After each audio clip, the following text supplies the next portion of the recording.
Every day, I get up and I walk through the large park near my house. Down the hill, up the hill, I walk across the land. Then I walk into our warm home, a home I designed, because to me, the design of everyday spaces improves people's lives. My happy daughters run towards me. They're well-nourished, and they eat lots of fresh food from the shop around the corner. I take my daughters behind the hand, walk out of our home, and walk through our community. Sometimes they skip. Sometimes I skip. I do all of this across the land that I've learned to recognize as Turtle Island, governed by the Dish with One Spoon covenant, to peaceably share and care for the resources around the Great Lakes. This land is the territory of the Mississaugas of the Credit River, and through their kindness, generosity, and trust, we are all here today, and I get to walk the land each morning. Land that is so valuable that mineral extractors stake it, real estate developers speculate on it, and we build communities on it, and most importantly, it nourishes us. And have we as Canadians cared for the land that Indigenous people shared with us? Have we been generous and kind with them? I got to choose where I lived. I got to have a baby less than 2 kilometers away from my house with my husband at my side. My family can walk to the hardware store if we need something to fix in our home, and we're able to practice our culture. I am the daughter of amazing parents. They taught me that I have many things in life, including that I have choice. What to do with my time, what I pursue for a career, who I spend my life with, and that I'm a catalyst in my own life. Without these choices, I would have been a very different person today. I would have been a completely different person. I used to make sandcastle cities and imagine that people lived in them. I would imagine those people, and I saw a direct connection between design and the happy lives that they lived. Buildings and the landscapes they are situated in shape who we are, who we meet, and how we interact with each other. Space shapes us. So I went to architecture school. And in architecture school, I learned that in order to build for people, you must understand their culture. But in this globalizing world, recognition comes to those who prioritize interesting forms like crystals or waves. While iconic, these examples are not everyday buildings, and they affect so very few. So with all of this creativity, what more could we do? How could the design of everyday buildings affect and improve the lives of many people, not just a few? When I graduated, I went to South Africa for a year to build community halls. Those communities just didn't want a box. So the communities made mud bricks by hand, and opposing sides of ANC and IFP worked together just 5 years after post-apartheid violence. And together, those bricks that the community made that hall and filled it with light and awe. With simple materials, we invested in dignity. When I returned from South Africa, I sought out positions in Canadian government agencies focused on development, and I was told they didn't need fancy buildings. But I knew that the design of everyday buildings could change lives. Even if I had the skill set they wanted, they were asking for 25 years experience. Heck, I wasn't even 25 years old yet. But I knew that there was a place for an architect, because the buildings that we inhabit shape our lives, our interactions with each other, with ourselves. So I set out to become a licensed architect, and I wanted to design spaces that would fundamentally change lives, and this meant not just valuing the building. So I went to get my doctorate in urban planning and design and met this man, Joan Busquet. He taught me that it was my responsibility to every single building or space that I designed to bring social justice and to ask people for their vision and to make their future better. He taught me how to do this, not just in the notion that I already knew, but the true how, to listen and synthesize in all the work that I do. To hold in my hands opposing ideas from different people and to synthesize and make proposals and then listen and to iterate, do it again, iterate, listen, do it again, over and over. He taught me that the design of cities and communities are uneven by definition, and that design gives us the ability to have social justice. That social justice is a very important part of the city, and no one will pay designers for this work, but that designers have a role and responsibility to design for social justice, the same way that doctors have a responsibility to treat people regardless of their economic status. Design gives us the ability to have and create social and sustainable justice. So I worked with marginalized communities across the Global South, and the thread that links all of my diverse work together is the importance of how space and place do not simply exist, but they are actively created by us. And then for me, it's about how I'm passionate about exposing where those created spaces that we've made have profound negative impacts for the marginalized, and then doing something about it. I also wanted to inspire others to feel the same way.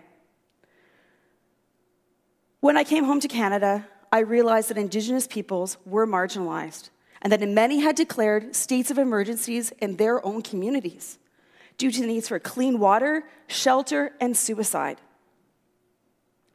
When I was invited into Indigenous communities, I heard their stories. I saw that they were not determining what their own futures would look like. They were living in communities that didn't work, where buildings and space had been used to commit cultural genocide. But by building boxes, they were committing this genocide by stripping the land of the natural boreal forest to create communities that look like moonscapes. In fact, these created spaces were killing people. Overcrowded homes and mold, and these built spaces were directly contributing to the death due to mental health problems that was resulting in 10 times the Canadian suicide rate. That's right. A group of psychologists have proved that housing was responsible for a large part of the physical and mental issues in remote communities. So changing the housing and establishing more of a positive place could be the key in reducing the suicide rate in these communities. So I asked myself, how was I going to design everyday buildings, homes in this case, and improve people's lives, especially with Indigenous communities? Where I got to choose where I lived, they were told where their home would be, and for many of them, it's far away from their traditional lands. They did not choose to live in these suburban buildings. I got to have a baby less than 2 kilometers away from my home. If you live in a remote community in Canada, you could be flown 400 kilometers away from your community 4 weeks in advance by yourself. I would have been extremely lonely and scared. To fix our home, I can walk to a hardware store to get all the pieces that I need. And in their case, if they wanted to go to a place that sold those materials, in the wintertime, they would be driving for 15 hours on an ice road, and in the summertime, flying for 1.5 hours and paying over $800 to make that trip. That is a very long and expensive errand to the hardware store. We are able to practice our culture, and I know that as long as I'm a good parent, that my children will not be taken away from me. And in Canada's history, that has not always been the case, and in many ways, still is not. Diving deeper into the topic of not only how spaces choose and shape how we are due to the ones we immerse ourselves in, but into Indigenous homes and communities.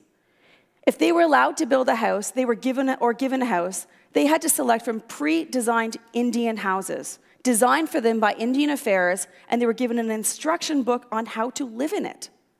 They apparently needed instructions, a clear sign they were not part of the process of designing and selecting their own homes. If a house was culturally appropriate for you, would you need an instruction book on how to put things away in your living room? They had no way of saying where they were going to live. They were told reserve boundaries, and also what their home would be like. Imagine if you wanted to buy a condo here in this Canadian city, and I told you that even though you worked downtown and your family was here, that's sorry, you need to move 100 kilometers away, and gave no other reason other than the fact that you happened to have coffee there one day. And when you got to your new place 100 kilometers away, your down payment would now allow you to live in a nicer place with a great outdoor deck. And I said, oh, sorry, that place that you want to live in that has a garden and trees, it doesn't follow our modesty standards. The house is both too big, and you're not allowed to have a deck.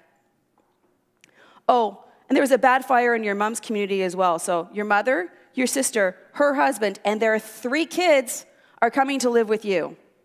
You think you need 5 bedrooms to house those 7 people? Sorry, you're going to have to make it work with 2 bedrooms. 3 generations in 1 bedroom, how cozy. Oh, and that nice couch that you love? I've specified all of your furniture, and it kind of looks like elementary school desks. The only other time in history when a house and all of its furniture was provided for people is when you're in jail. And then, when you open that box full of that furniture, all of the screws are missing. And now you remember how far away that hardware store is, right? Indigenous people had been moved off their lands, moving them out of the way of companies that wanted the resources in the land beneath them, and to assimilate them into the dominant mainstream culture. Reserves were built to be temporary, and well-documented plan by the Canadian government was that all Indigenous people would move south and leave their culture behind. Reserves were built to be suburban wastelands, to prepare Indigenous peoples to live suburban lives, in houses that reordered domestic life and cultural practices. It's time for a paradigm shift in policy, planning, and architecture, and we're standing forward looking at it. Reserves that once acted as fences to keep Indigenous people out of the way of extraction have now become fences to keep globalization out and culture in. Indigenous people are practicing their culture or not, however they want to. This is very important to myself and many of the communities I have partnered with over the last 2 decades, that they want to have choice to be how they want to be. Through the government's support of Canada's Truth and Reconciliation Commission and their endorsement of the United Nations Declaration on the Rights of Indigenous People, Canadian governments are recognizing that we, as in all Canadians, are to share the resources and wealth of Turtle Island.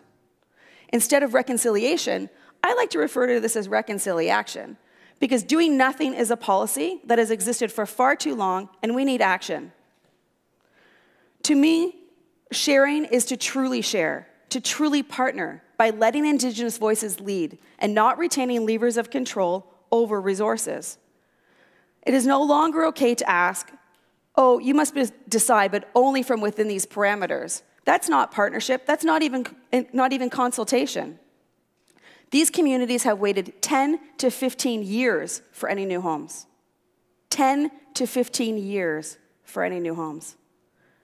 It is not really letting them decide and be self-determinant if you control the funding, the type of houses to be built, the federal fiscal year deadlines that are artificially controlled, the access to resources, and make an official timeline. Indigenous communities need to be able to make their own destiny. And there is a need to decolonize the systems that we're working within and the houses within them. Essentially, we need to let Indigenous communities design their own destiny. It's 2017 now, and we're supposed to be commemorating 150 years of Canada. But a lot has happened over the last 150 years that we're not very proud of. So what better time to think that along the way, how we can walk alongside Indigenous communities. Civic discussion has begun, accompanied by a new federal government looking to begin a new relationship with Indigenous peoples. Planning and design need to be leaders in the shift. Indigenous communities are in crisis. Their families are. The housing system. The federal planning policies have not allowed for the provision of adequate nor appropriate homes. We need to rethink housing, decolonizing the houses and the system to make them more community-focused. So why are houses and the spaces around them so important? Because the design of everyday buildings improves lives. The link between mental and physical health and housing is widely recognized. And that the housing crisis facing Canada's Indigenous populations is the physical manifestation of Canada's assimilative policies. The ability to live well in a community designed with other community members should not be the privilege of some Canadians, but for all.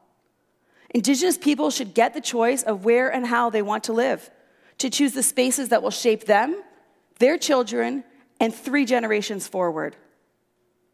In one of my community visits, the chief told me how sad she was that I was there, and that she could not wait for the day that I left. She was sad because she had needed to call experts to speak to the youth within her community in an effort to solve the housing and suicide crisis in her community. Decolonizing planning is about ensuring that in the future, these decisions will be able to come from within, that design principles and capacity is instilled and nurtured in youth, families, and children, so that continuing the cultural practices handed down through generations of elders, so that one day I won't be there as an expert, but as a granddaughter, that in the houses and designs they create, they are theirs. They build them, they maintain them, and they will grow well in them. It's important to recognize that the time for assimilation is past. Reserves are growing and growing rapidly. It's time for a paradigm shift. Reserves are here to stay. The design of communities matters. It will save lives. But how do we get there? How do we get good design? I may be a white settler with formal degrees, but I'm not done learning. As I walk alongside Indigenous communities that we partner with, we listen, learn, and share with each other, and their fight becomes my fight. And really, it's the fight of all Canadians. To do this, we spend time building long-term relationships with community leaders, elders, and youth, reimagining their community together. Many of you are thinking, isn't that just consultation or duty to consult? No, it's not. It goes beyond a presentation in front of a big group with little to no feedback or a vote between two different options. Instead, it's about asking questions that you don't know the answer to, building models together, listening to stories of important values. It's about making reimagining your community a fun and safe place, a conversation that welcomes all voices and looks to build understanding across different views, not only in one meeting or in one day. It's true partnership, that there's no sole contributors and no sole beneficiaries, that everyone gives and takes, learns and shares together. Investing in dignity in the design process, during the building, and at every opportunity to source locally, hire diversely, and train so that you are no longer needed. People tend to think of design as an outcome, but it's the process. Without that process, you cannot achieve the outcome. Built form alone is not the answer. The solution cannot just appear. It has to come from within the community, especially here, where built form has been used as a tool of assimilation, destroying the culture that we now look to support. Because design matters, because families will feel differently in their homes. Their children will be proud of themselves and their community and their culture. The culture we once tried to erase will once again have a proud place in the Canada that I want to be part of. Housing will help end the suicide crisis that has existed for far too long and close the well-being gap that has grown far too wide. To do this, we as Canadians need to demand better of our decision makers, our funders, and ourselves. We enjoy a very high standard of living in this country, increasingly based upon the resources that we extract out of Indigenous land. Yet, as I often remind myself, be conscious of your worldview and do not assume that you have all of the answers. But instead, listen. Listen for Indigenous voices and allow them to lead. Remember that your education comes from a particular worldview and that it's not the only one. In your work, remember that the final product alone is not the solution. So take a risk. Be willing to walk into the boardroom and not have the answer. Have questions. Make it a safe place for all ideas. Recognize that the process of design that's going to help me in partnering with Indigenous communities that I work to assist them in creating their future can guide you in the work that you do, and give up on being right all of the time. Listen, learn, and share. Build stronger communities, because design matters. By investing in value, investing in dignity, design can bring social justice and heal communities. As Canadians, you cannot decolonize the building. It's the process that we need to decolonize, and then get out of the way and let them decide for themselves. I believe the design needs to be focused on the process of listening and sharing through partnership, and that will help us positively shape the future of our country. It's a choice. They need to build houses, not just more houses, but appropriate ones. We need to walk alongside communities through the design process and not just create an outcome. It's a choice, but design can truly improve people's lives. Thank you.